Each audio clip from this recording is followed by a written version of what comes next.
Felipe, conta um pouquinho de onde a gente está. Bom, vem, a gente está neste momento na Torre Sineira da Basílica do Carmo, tudo bem? Então, é a torre que fica o sino, ou os sinos, tudo bem? Inicialmente era um sino só, um sino grandão, que era tocado para marcar o próprio andamento litúrgico da missa, né? Então, começo de missa, final de missa, morte de alguém, esse tipo de coisa. Sinos em igrejas normalmente funcionam para isso, né? Para sinalizar, para pontuar durante o dia ou alguma coisa nesse sentido, o início ou o final de alguma coisa no próprio sentido do itinerário da igreja. Hoje, esse sino grande, eu realmente não sei o motivo disso, ele foi substituído por alguns menores. Eu não sei se por dificuldade de manejo, peso, facilidade na manutenção, enfim. Era um sino grandão e hoje são, acredito que totalizam 5 sinos menores que são tocados ainda assim em alguns momentos da missa. Eu acredito que pelo próprio projeto que foi iniciado há pouco tempo pela prefeitura de visita aos sinos, né, isso é bem recente, a gente não fazia essa visita nos sinos, eles agora têm tocado pontualmente às 3 horas, todos juntos, porque faz parte do projeto.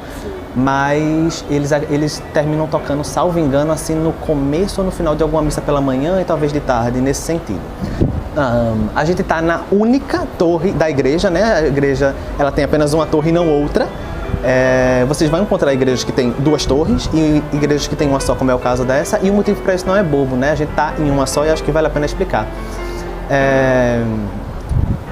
O sentido de haver uma torre numa igreja, grosso modo, é justamente ter um sino para fazer essas marcações que eu já expliquei para vocês que acontecia. E haverem 2 torres, né, servia única e exclusivamente para manter um paralelismo harmônico, né, para visualmente manter uma harmonia de paralelos.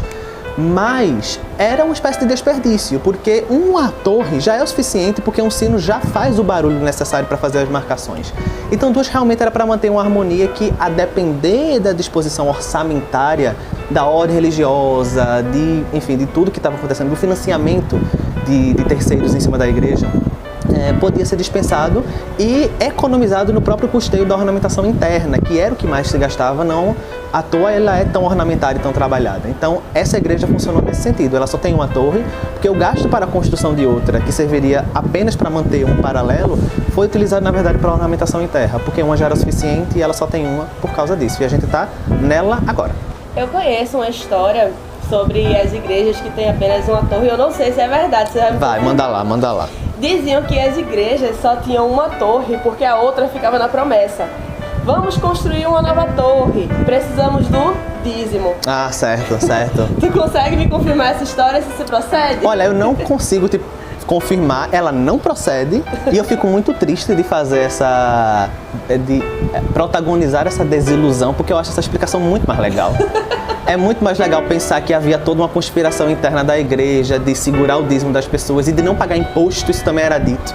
Porque se a obra ainda está em construção, como é que vai pagar imposto? Uma coisa que nem finalizada está ainda. É tudo uma grande loucura histórica que a gente às vezes termina passando para frente por diversão, né? Por mesa de bar, mas ela não encontra veracidade no sentido de a explicação que eu dei, os motivos mais realísticos mesmo, né?